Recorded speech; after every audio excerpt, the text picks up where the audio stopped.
Eu e meu marido era da capital de São Paulo, só que aí a gente voltou pro interior e o meu marido continuou trabalhando na capital. Então ele tava sempre viajando pra lá e eu ficava sozinha. Nisso que eu ficava sozinha, eu sempre chamava assim alguns amigos, bem irmãos mesmo, pra ficar comigo, pra eu não ficar sozinha. E uma dessas não ficar sozinha, acabei me envolvendo com um desses amigos, brothers meus. Mas foi só beijo, sabe? Foi tão beijo que cada um ficou por um lado e não falamos mais nada. Aí o que acontece? Passaram 2 anos. Gente, 2 anos depois, eu cheguei na igreja, tava todo mundo me olhando torto, fazendo fofoca, fazendo picuinha. E eu assim, o que tá acontecendo? Não é que esse garoto, meu amigo, que a gente deu um beijo, falou pra outro amigo, que todos os irmãos da igreja ficou sabendo que a gente tinha ficado, mas ficado de verdade, passado de beijo, sabe?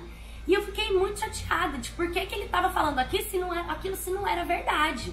E aí eu fiquei assim, mas como assim? E ficou a palavra dele contra a minha. E eu fiquei muito chocada.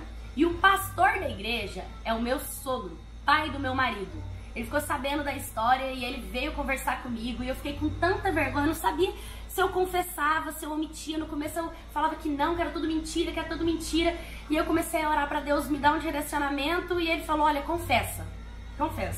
Aí eu cheguei pro meu sogro e confessei. Falei, sim, há 2 anos atrás a gente ficou, mas foi de beijo, não chegou a ser mais que isso, sabe? Então eu fiquei muito mal. E quando meu marido chegou de viagem, porque ele estava viajando quando o boato aconteceu, a primeira coisa que eu fiz foi sentar ele no sofá e confessar. Contei tudo, contei toda a história, contei todo o boato, contei toda a balela. A gente chorou junto, eu pedi perdão, sabe? A gente ficou naquela coisa assim, meio seca, meio distante, frio um com o outro. E aí, não passou acho que nem 1 hora que a gente tinha conversado, meu sogro bateu lá no portão de casa pra conversar com ele a respeito desse boato e contar o outro lado da história, a história do garoto, né? Porque todo mundo, né, meu marido tinha ouvido o meu lado. E ainda ficou horrível, porque ficou aquela situação assim, do meu lado do rapaz, em quem que a gente tinha que acreditar, aquela angústia no coração. Enfim, passou um pouco, né? Meu marido disse que precisava esfriar a cabeça, meu sogro foi embora, a gente respirou, vida seguiu. E meu marido decidiu me perdoar.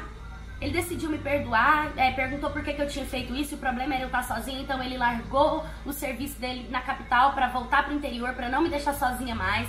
Nosso relacionamento passou a ser um relacionamento mais saudável depois disso. A gente consegue falar do assunto sem sentir machucado um com o outro. E sem contar que já faz 7 anos que a gente tá casado.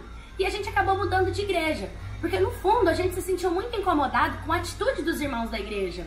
Porque tem tanto versículo que fala, né, quem nunca pecou que atira a primeira pedra. Ou não querer tirar o cisco do olho do irmão sem antes tirar o seu.